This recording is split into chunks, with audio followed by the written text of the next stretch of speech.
이 시간 저희들이 베드로전서 3장을 읽었습니다.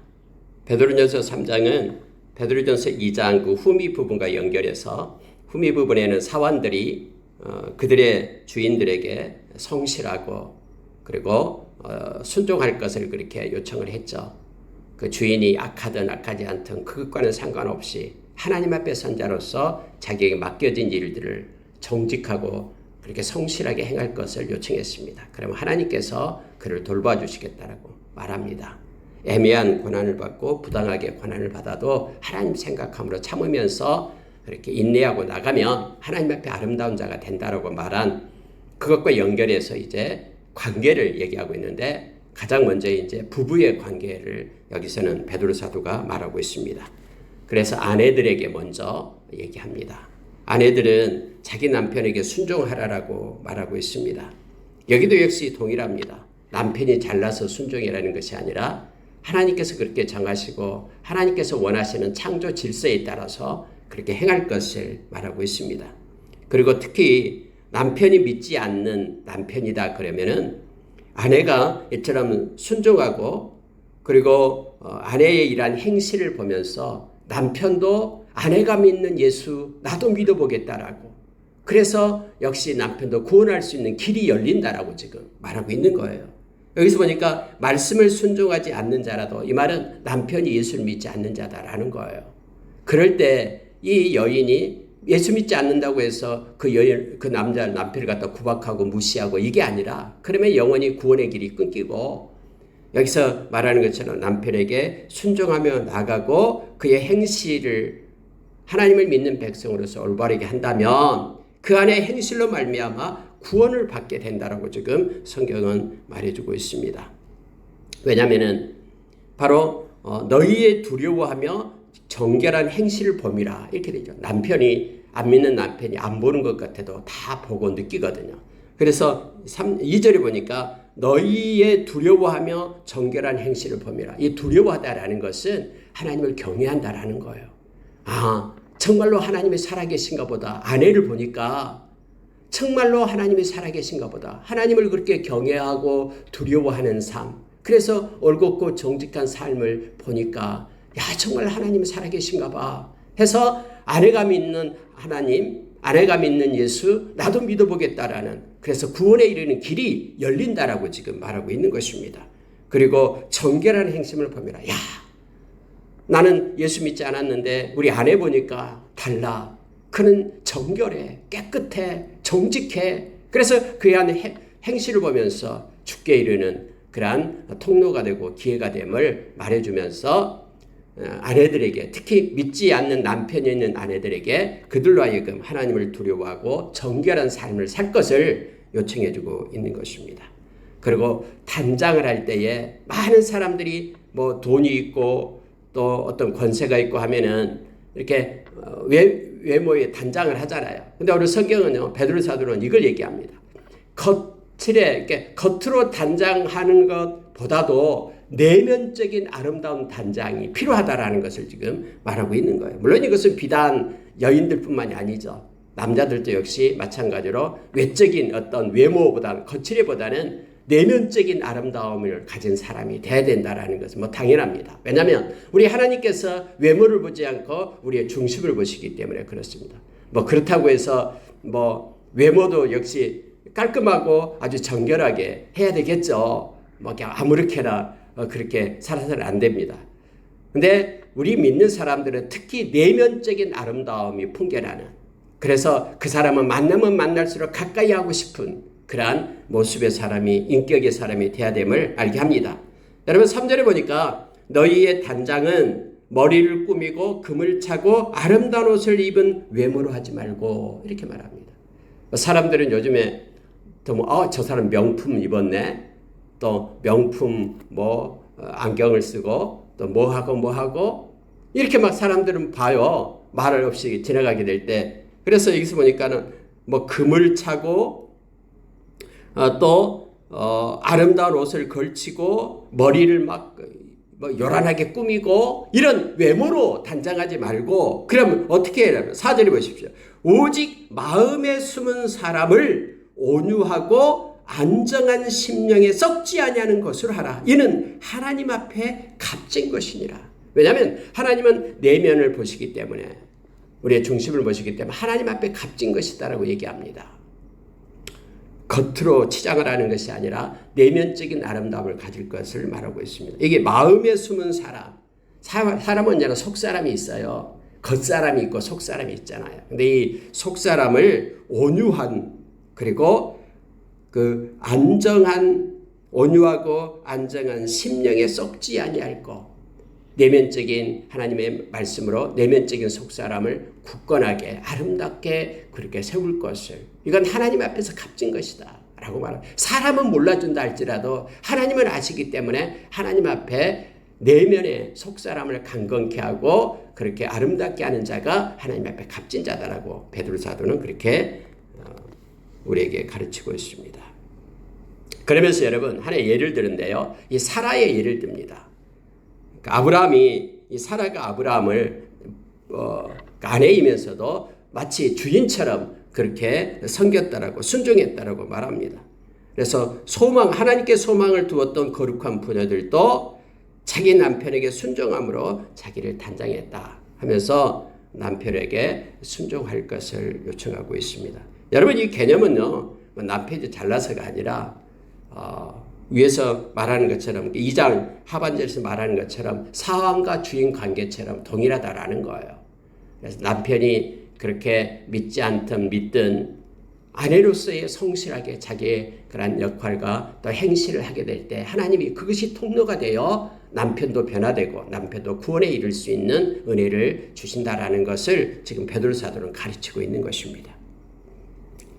어떤 사람들 예수 믿으라 그러면은 그런 얘기를 하면, 내가 우리 아내도 교회를 다니고 예수를 믿는데 우리 아내 보니까 나 예수 못 믿겠다고 이렇게 말해서는 안 되지 않습니까? 그래서 삶이 정결하고 내면적인 아름다움을 가지고 그렇게 구원의 길을 막히지 않도록 그런 삶을 살 것을 말해주고 있습니다. 자, 여러분, 그럼 남편들에게 대해서는 이제 7절에 얘기하는데요. 남편들은 당연히 아내를 사랑하라라고 에베소서에서도 그렇고요, 나타나고 있죠. 마치 그리스도가 교회를 사랑하듯 그렇게 헌신적으로 아내를 사랑할 것을 말합니다. 그런데 여기서는요, 조금 다릅니다. 자, 한번 보십시오. 7절에 이렇게 말합니다. 남편들아, 이와 같이 지식을 따라 너희 아내와 동거하고 그를 더 연약한 그릇이요 또 생명의 은혜를 함께 이어받을 자로 알아. 귀히 여기라. 이는 너희의 기도가 막히지 아니하게 하려 함이라. 그러면 특히요, 이 7절을 묵상하면은 큰 은혜를 우리에게 줍니다. 남편들에게 그렇게 말합니다. 아내를 존중하라, 귀히 여기라 라고 말합니다. 그를 존중하고 귀히 여길 것을 성경에서는 말해주고 있습니다. 특히 여러분, 생명의 은혜를 함께 이어받을 자다라고 말합니다. 아내는 하나님께서 아내를 이렇게 가정으로 세우고 주실 때는 생명의 은혜를 이어받을 자다. 함께 하나님의 나라에 갈 백성이다. 함께 동반자다. 그렇죠? 믿음의 동반자로 알아서 존중하고 귀히 여길 것을 말하며, 물론 여기서 남편들아라고 얘기할 때는 이 남편들아는 믿는 남편을 얘기하고 있습니다. 예수 안에서 믿는 너희들은 아내를 함께 생명의 은혜를 이어받을 자로 알아라. 함께 천국 갈 하나님의 백성으로 알고 그를 귀히 여기고 존중하라라고 지금 말하고 있는 것입니다. 그리고 특히요, 그를 더 연약한 그릇이요 이렇게 표현하고 있죠. 이때 연약하다라는 것은 믿음이 연약하다라는 뜻이 아니에요. 대부분의 그 사람들이, 여자들이 더 예수님을 더 잘 믿습니다. 예수님 시대도 그랬고요. 뭐 지금도 역시 그렇습니다. 그러니까 여기서 연약하다라는 것은 뭐가 연약하다라는 거냐면요, 뭐 도덕적이라 정신적으로 또 인격적으로 연약함이 아니라 여기서는 이제 단지 남성에 비해서 육체적인 힘이 연약한 자다라는 거예요. 그래서 항상 돌봐주면서 또 힘든 일은 남자들이 하면서 이런 내용이죠. 그래서 귀히 여기고 존중하라. 특히 생명의 은혜를 이어받을 자, 영원히 함께 천국 갈 동반자임을 기억하면서 존중하라라고 말합니다. 그러면서 여러분요, 특히 이는 너희 기도가 막히지 아니하게 하려 함이라. 이 말씀을 써요. 만약에 그렇게 하지 않을 때는 기도가 막힌다라고 얘기합니다. 여러분, 여기서 우리는 두 가지 것을 기억해야 됩니다. 기도가 막히지 아니하게 하려 함이라. 그래서 기도를 베드로 사도는 귀하게 여기고 있다라는 것을 기억해야 됩니다. 야, 그렇게 하면 기도가 막혀. 기도가 굉장히 보배롭고 존귀한 것인데, 기도는 소중하고 아름다운 것인데, 기도는 하나님께 영광 돌리는 것이고 믿는 자들이 반드시 행해야 되는 것인데, 아니 그렇게 하면 기도가 막힌다니까 해서 기도를 소중히 여기고 있는 그러한 문맥상의 의미를 우리가 깨달아야 됩니다. 여러분, 요즘에 믿는 사람들도요, 기도하는 것에 대해서 그렇게 소홀히 하는 사람들이 많습니다. 그거 해도 되고 안 해도 돼. 하나님이 알아서 해주실 것인데 이렇게 해서는 안 된다라는 거예요. 기도는 우리가 요한복음 14장 14절의 말씀처럼 예수 그리스도의 이름으로 무엇을 구하면 우리가 받습니다. 그런데 13절에서는요, 예수의 이름으로 기도할 때 하나님이 영광 받는다고 얘기했습니다. 우리가 기도할 때 하나님은 영광 받으신 거예요. 왜냐하면 기도한다라는 것은 하나님이 살아계신다라는 것을 믿는 신앙이잖아요.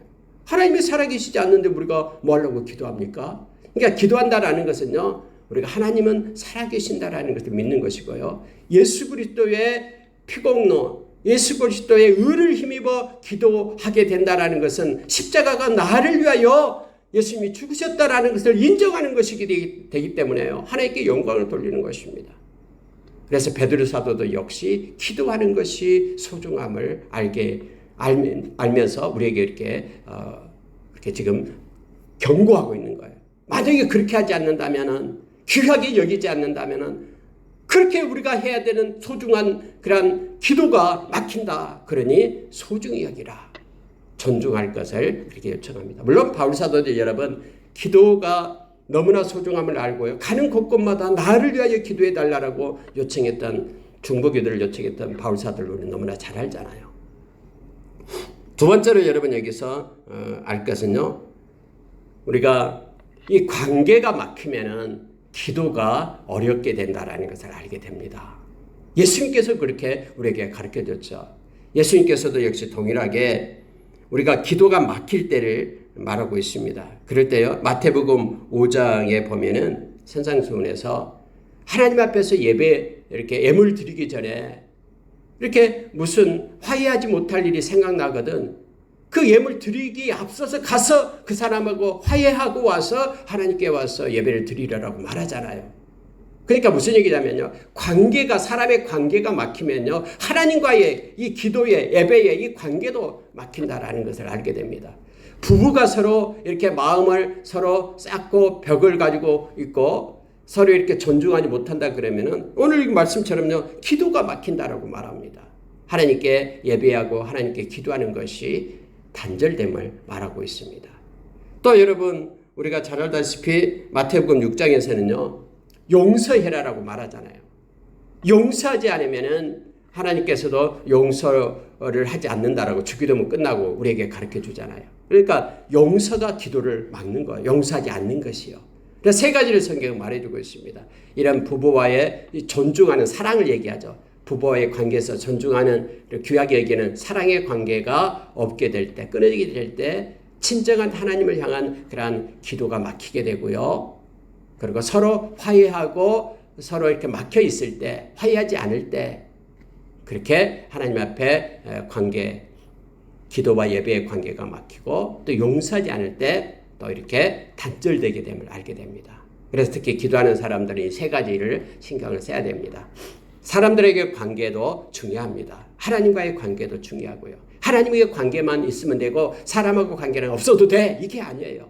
오늘 말씀처럼 이처럼 십자가이기 때문에 하나님과의 관계, 또 양옆으로 사람들의 관계도 중요하다라는 것을 우리에게 가르쳐 줍니다. 특히 부부와의 관계가 중요하고요. 그리고 가까이에 있는 그런 사람들과의 관계가 중요하고 용서하는 그런 관계가 있어야 된다라고 지금 성경은 말해주고 있는 것입니다. 자, 여러분 8절을 보니까요, 마지막으로 말하노니 해서 이제 다시 부탁을 하고 있습니다. 너희가 다 마음을 같이하여 동정하며 형제를 사랑하며 불쌍히 여기며 겸손하며 악을 악으로 욕을 욕으로 갚지 말고 도리어 복을 빌라. 이를 위하여 너희가 부르심을 받았으니 이는 복을 이어받게 하려 함이라 하심이라. 여러분 우리가 이제 이것은 많이 지금까지 교훈을 받았던 거잖아요. 형제를 사랑하고 궁일이 여기고 또 겸손해라. 이것은 믿는 자의 거룩한 자의 삶임을 알게 합니다. 근데 특히 여러분 여기서 9절을 한번 기억해 보십시오. 나에게 악을 행한다고 해서 나도 악을 행하고 나에게 욕한다고 해서 나도 욕을 하고 그처럼 갚지 말라라는 거예요. 예수님께서는 예수님을 욕한 자들을 예수님을 향하여 침 뱉은 자들을 뺨 때리는 자들을 향하여 예수님께서는 그렇게 대꾸하지 않았죠. 묵묵히 그 길을 가셨습니다. 털 깎는 자 앞에 선 그런 양처럼 그렇게 십자가를 예수님께서 지셨다라고 말합니다. 그러면서 우리가 여러분 로마서 12장에 보면은 우리가 원수 갚는 것은 우리에게 있지 않다라는 거예요. 이 모든 것들은 하나님께서 하신다. 그래 하나님께 맡겨라라고 얘기합니다. 하나님은 철저하시거든요. 가장 좋은 방법으로 하나님이 행하시거든요. 그래서 우리는 원수 갚지 말고 나에게 욕했다고 해서 나도 덩달아 욕을 하고 또 나를 또 악하게 했다고 해서 나도 악으로 갚고 그렇게 말하고 있지 않죠. 선으로 악을 이기되라고 말합니다. 하나님께 맡길 것을 요청해 주고 있습니다. 그러면서 여러분요 도리어 복을 빌라라고 말하는 거예요. 도리어 복을 빌어라고. 우리가 누가복음 6장에서 원수들을 향해서 그들을 사랑하고 선대하고 그 다음에 축복하고 기도하라라고 우리에게 말씀하고 있잖아요. 예수님께서도 이렇게 전도 두 명씩 전도를 보내면서도 가장 먼저 평안을 빌라라고 얘기합니다. 평안을 받을 만한 그릇이 되면 그곳에 평안이 임할 것이고 만약에 평안이 받을 만한 곳이 못 된다 그러면 네가 빈 평안이 너에게로 돌아오리라라고 말하고 있는 거예요. 여기서도 복을 빌라라고 말합니다. 왜냐하면 이를 위하여 너희가 부르심을 받았다라고 성경이 말해요. 우리는 복을 비는 자예요. 우리는 복을 줄 수 있는 권세, 복이 흐르게 하는 통로를 가진 자들이에요. 이것 때문에 우리를 하나님이 부르신 거예요. 복의 통로가 되게 하기 위하여. 그래서 우리로 하여금 복을 빌라라고 얘기합니다. 우리에게 악을 행하는 자, 또 우리에게 욕을 하는 자, 그들을 향해서 복을 빌라라고 말합니다. 이렇게 할 수 있는 권세가 너희들에겐 주어졌다라고 말하고 있는 거예요. 그러면은 이렇게 하면은 이는 복을 이어받게 하리 하심이라. 복을 빈 자가 복을 받는다라는 거예요. 또 너가 빈 복 때문에 하나님의 그 복이 그에게 흘러가게끔 하겠다라고 하나님은 약속하고 있는 것입니다. 그래서 저와 여러분이 민수기서 6장 24절에서 27절 말씀처럼 제사장들은 이렇게 복을 빌라 해서 세 가지 걸 얘기하잖아요. 하나님, 저들에게 하나님의 얼굴을 비추사 하나님 저들을 지켜주십시오. 복을 내려주십시오. 지켜달라는 복. 그 다음에 하나님의 은혜가 저들에게 있게 해주십시오. 하나님의 평강이 저들에게 있게 해주십시오. 라고 우리가 복을 비는 자로 우리가 서기를 원합니다. 저와 여러분의 아이덴티티는 복을 비는 자입니다. 복을 주는 자입니다. 아브라함의 복이 우리를 통해서 그렇게 흘러가게끔 하기를 원합니다. 아까 우리가 기도했듯이 특히 믿지 않는 영혼들을 위해서 우리가 가장 큰 복이 그거잖아요. 기도하는 것, 이것이잖아요. 복을 비는 것이 기도하는 것이잖아요. 예수 그리스도를 알고 천국 백성이 되고 생명 얻게 하는 것, 이것이 가장 큰 우리가 행하는 것임을 선물임을 알게 됩니다. 저와 여러분은 자 11절에 보시면요. 악에서 떠나 선을 행하고 화평을 구하며 그것을 따르라. 주의 눈은 의인을 향하시고 그의 귀는 의인의 간구에 기울이시되 주의 얼굴은 악행하는 자들을 대하시느니라. 여러분 이게 무슨 뜻이냐면요. 주님의 눈은 언제나 의인에게 고정되어 있습니다. 저와 여러분에게 예수님으로 인하여 우리가 의롭다함을 얻은 의인이 되었잖아요. 그러니까 이 우리 주님의 눈은 우리에게만 고정되어 있는 거예요. 또 하나는요. 주님의 귀는 의인의 간구에 귀를 기울여요. 그래서 우리가 복을 빌고 있으면은 의인의 기도에 주님이 듣고 그것을 행하시는 거거든요. 그래서 우리가 복을 빌라라고 얘기합니다. 그래서 우리가 기도하는 자가 될 것을 말합니다. 주님은요. 주님의 눈은 우리에게 고정되어 있고요. 그리고 주님의 귀는 우리의 기도에 주님의 귀를 묻고 있는 거예요.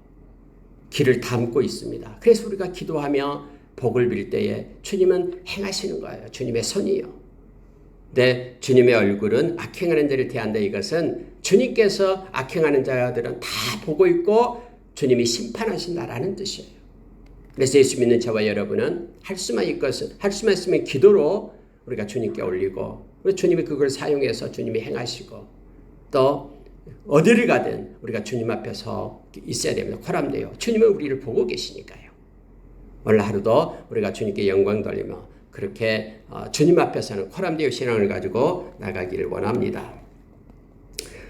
특히 14절에 보면은 이렇게 말합니다. 의를 위하여 고난을 받으면 복 있는 자니 그들이 두려워하는 것을 두려워하지 말며 근심하지 말고 너희 마음에 그리스도를 주로 삼아 거룩하게 하고 너희 속에 있는 소망에 관한 이유를 묻는 자에게 대답할 것을 항상 준비하되 온유와 두려움으로 하고 선한 양심을 가지라. 참 한마디 한마디가 너무너무나 존귀하고 소중합니다. 그래서 묵상하면 너무나 은혜가 큽니다. 우리가 의를 위하여 고난을 받으면요, 이것은 복 있는 자다라고 하나님께서 말씀하시고 또 성경에 그렇게 기록해 주고 있습니다. 그런데 중요한 것은요, 그들이 두려워하는 것을 두려워하지 말라. 이게 그들이다라고 말할 때는 믿지 않는 자를 얘기하거든요. 믿지 않는 자들이 세상에서 두려워하는 것을 너희는 두려워하지 말라. 믿지 않는 자들이 세상에서 근심하는 것을 너희는 근심하지 말라. 여러분, 이것을 우리에게 말합니다. 믿지 않는 자들이 두려워하는 게 뭔지 아세요? 죽음이에요, 죽음. 죽음이 너무너무 두려워합니다. 그런데 저와 여러분은 히브리서 2장에서 죽음으로부터 우리를 자유케 하셨어요. 죽음을 두려워하지 않게끔 우리를 주님께서 그렇게 십자가에서 행하신 것입니다. 우리를 갖다 죽음에서부터 우리를 구원하셨습니다. 그래서 믿는 자들은요, 죽음을 두려워하지 않습니다. 우리를 위하여 예비된 아름다운 천국이 있기 때문에 그렇습니다. 그러나 믿지 않는 자들은 이 죽음을 두려워합니다. 또한 그들은요, 무엇을 마실까, 무엇을 먹을까, 무엇을 입을까, 이것을 여러분 근심하고 염려한다고 그랬잖아요. 마태복음 6장에서요. 그런데 그들이 근심하는 것을 너희는 근심하지 말라. 왜냐하면 우리 주님이 책임지기 때문에요. 주님은 생명의 떡이기 때문에 주님께로 오는 자는 결코 줄이지 않고 주님을 믿는 자는, 예수를 믿는 자들은 영원히 목마르지 않는다라고 요한복음 6장 35절에서 가르쳐 주잖아요. 그래서 그들이 두려워하는 거 두려워하지 말고 그들이 근심하고 있는 거 근심하지 말라라고 말합니다. 저와 여러분이 이런 은혜 가운데 있기를 원합니다. 여러분, 저희들의 마음속에 그리스도를 주로 삼아 우리가 거룩하게 하고요. 특히 중요한 것이요, 너희 속에 있는 소망에 관한 이유를 묻는 자에게, 이 말은요, 우리 속에 소망을 가져야 된다라는 거예요.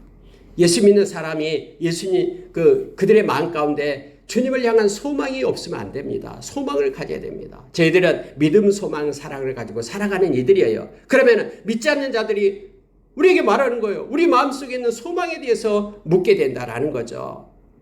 만약에 믿는다고 하면서 마음에 하나님의 나라에 대한 소망이 없다 그러면은 믿지 않는 자들이 묻지도 않겠죠. 자, 중요한 것이요, 우리의 마음속에 있는 소망, 이것에 관해서 그 이유를 묻는다면, 아니 너는 왜 이렇게 즐거워해? 우리는 두려워서 지금 벌벌 떨고 있는데 너는 왜 두렵지 않아? 우리는 지금 근심하고 삶의 염려 때문에 힘들고 그런 걱정과 그런 근심 속에 있는데 왜 너는 근심하지도 않아? 이런 마음에 가진 이런 소망에 대해서 믿지 않는 자가 묻는다면 이렇게 말합니다. 묻는 자에게 대답할 것을 항상 준비해라라는 거예요. 그런데 대답할 때는 온유와 두려움으로 하라. 선한 양심을 가지라라고 얘기합니다. 여러분, 정말로 저와 여러분이 이렇게 어떤 삶 가운데서도 두려워하지 않고요, 하나님을 향한 소망을 가지고 있으면 이 소망에 대해서 설명해 줄 줄 알아야 됩니다. 너는 왜 이렇게 두려워하지 않아? 너는 왜 이렇게 항상 기뻐해? 예수 그리스도가 나의 죄 때문에 십자가에서 죽으시고 나의 모든 죄를 사해서 나는 지옥에 가지 않기 때문에, 나는 천국 백성 되었기 때문에, 나를 위하여 금거둔 아름다운 하나님의 나라가 있다라는 것이 마음속에 있기 때문에, 그런 소망이 있기 때문에 그렇다라고 말을 해줘야 됩니다. 그런데 문제는 뭐냐면 말을 할 때요, 태도가 중요한데 그것이 뭐냐? 온유와 두려움을 하라라고 말합니다. 이게 중요합니다. 막 어떤 사람들은 막 입에 막 침을 튀기면서 막 그렇게 막 주장하는 자세로 말을 합니다. 그럼 막 설득을 하면서 막 싸우는 사람들이 있습니다. 논쟁을 벌립니다. 믿지 않는 자와. 근데 그럴 필요 없다라고 성경은 말합니다. 그렇게 논쟁을 해서 논리적으로 이겼다고 해서 그 사람이 예수 믿는 것 아니에요. 두고 보자라는 것이 내가 더 연구해가지고 반박하겠다라고 말하죠. 그것 때문에 믿는 게 아닙니다. 그러니 온유함을 가지고 또 떨림으로 두려움으로 그렇게 자기 마음에 있는 이렇게 소망에 대해서 설명해 줄 것을 말하고 있습니다. 선한 양심으로 그렇게 할 것을 말하고 있는 것입니다. 불신자들을 향해서 온유와 두려움으로 우리가 대해야 됩니다. 하나님의 사랑을 알게 하는데 가장 효과적인 방법이 바로 온유와 두려움이기 때문에 그렇습니다. 주장하는 자세나 논쟁하는 태도로는 결코 불신자들을 그런 복의 진리로 복음의 진리로 인도할 수가 없다라는 것을 우리가 기억해야 됩니다. 하나님을 여기서 두려움으로 한다면 하나님을 경외함으로 이런 뜻이에요. 하나님을 경외함으로 그리고 온유한 태도로 하나님의 말씀을 전해야 됨을 통로가 돼야 됨을 성경은 우리에게 가르쳐 줍니다. 자, 여러분 19절을 보시기 바랍니다. 그가 또한 영으로 가서 옥에 있는 영들에게 선포하시니라. 그들은 전에 노아의 날 방주를 준비할 동안 하나님이 오래 참고 기다리실 때에 복종하지 아니하던 자들이라. 방주에서 물로 말미암아 구원을 얻을 자가 몇 명뿐이니 곧 8명이라. 여러분 노아의 그 8식구만 구원을 얻었다라는 것을 이제 말하고 있는데요. 이걸 좀 착각하면 안 됩니다. 19절 보면 다시 한번 보세요. 자, 그가 또한 영으로 가서 옥에 있는 영들에게 선포하시니라. 아니 이것을 보고 어떤 사람이 이렇게 말하는 거예요. 지옥에 있는 영들에게 어디 찾아가서 그럼 복음을 선포했다 이 말인가? 그러면 사람들이 이 세상으로서 다 끝나고 심판을 받는데 지옥에 가 있는 사람들에게 지옥에 가서도 예수를 믿으면은 또 복음을 받아들이면은 다시 천국 백성이 되는가? 이렇게 착각하는 이들이 있어요. 이거 그런 뜻 아니에요. 여러분 그가 그러면 노아를 얘기합니다. 이 노아가 또한 영으로 가서 이 말은 성령에 의해서 그들에게 나아갔다라는 거예요. 여러분 하나님께서 노아에게 산에다가 방주를 짓게끔 했잖아요. 곧 홍수로서 심판한다라고 말합니다. 그러니 성령께서 노아에게 임하셔서 그들에게 가서 하나님의 말씀을 전하게끔 해요. 너희들 그대로 살면 죽는다라는 거예요. 죄에서 떠나야지만 산다라고 그렇게 외쳤겠죠. 여러분 120년 동안이나 그 방주를 짓잖아요. 그러면 여기서 옥에 있는 영들에게 선포하시니라 이 말은요. 지금 이 말씀을 전할 때를 얘기하고 있는 거예요. 그들은 이미 지옥에 가 있는 지금은 지옥에 가 있는 사람들이잖아요. 왜냐하면 물로서 심판받았기 때문에. 그런데 그때 당시 이 노아가 성령에 의해서 지금은 그렇게 지옥에 가 있는 그 영혼들에게 가서 선포했다라는 거예요. 그때 당시 노아의 시대에 가서 선포했다라는 거예요. 그렇게 하면은 멸망받습니다. 심판받습니다. 하나님께서 물로서 심판하신다라고 나에게 방주를 짓게끔 그렇게 했습니다. 성령이 이끌리고 성령의 힘에 의해서 그들에게 전했다라고 말합니다. 그런데 그들이 노아의 말을 듣지 않아서 결국 구원을 받는 자들은 8명밖에 안 되고 그들 모두는 지금 옥에 들어가 있는 영들이다 라는 뜻이에요. 이걸 잘못 착각해가지고 지옥에 가서 그 말씀을 전하면 그럼 그때 믿으면 구원을 받는가? 이런 뜻이 아니다라는 것을 여러분 기억해야 됩니다. 말씀을 마치겠습니다. 우리가 세례를 받습니다. 이 세례는요, 우리가 로마서 6장에서도 나옵니다만 예수님과 연합된 것을 말해주고 있죠. 그 표시입니다. 그런데 여기서 21절에 보면 이거 말하고 있는데 한번 보십시오. 물은 예수 그리스도께서 부활하심으로 말미암아 이제 너희를 구원하는 편이 예수님의 부활 때문에 우리가 구원에 이르렀다. 예수 믿으면 생명을 얻는다라는 표다라고 얘기합니다. 곧 세례라. 이는 육체의 더러운 것을 제하여 버림이 아니요 하나님을 향한 선한 양심의 강군이라. 해서 여러분 물로써 우리가 세례를 받는다고 해서 우리의 이렇게 더럽고 우리의 추한 모든 것들이 다 없어지고 소멸된다라는 뜻이 아니다라는 거예요. 이것은 우리의 양심, 우리가 하나님의 백성이다라는 선포, 이제부터는 하나님과 연합된 자로 우리가 이제는 살게 되었다라는 그러한 세상을 향한 그렇게 외침이고 고백입니다. 그래서 여러분 물세례도 우리가 받아야 됩니다. 왜냐하면 내가 정말로 하나님을 믿고 예수 그리스도를 영접한 또 예수님을 믿는 하나님의 백성이다 그러면은 이것도 받아야 돼요. 이것이 바로 구원의 표를 나타내기 때문에 그렇습니다. 말씀 마치겠습니다.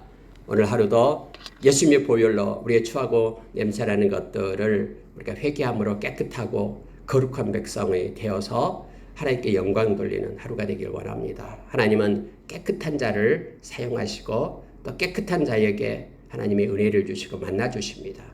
우리도 오늘도 거룩한 하나님의 백성으로서 오늘 하루를 살길 원합니다. 오늘 하루를 살아갈 때 믿지 않은 영혼들을 만날 때 우리가 온유와 두려움을 가지고 이 두려움, 하나님의 경외함을 가지고 생명의 통로가 되길 원합니다. 우리는 복을 전하는 사람들입니다. 복을 이어받게 하기 위하여 우리는 복을 비는 자들입니다. 하나님 우리를 그렇게 세우셨습니다. 그래서 우리를 통해서 생명의 물줄기가 힘있게 흘러가는 오늘 하루가 되기를 소원합니다. 함께 기도하겠습니다.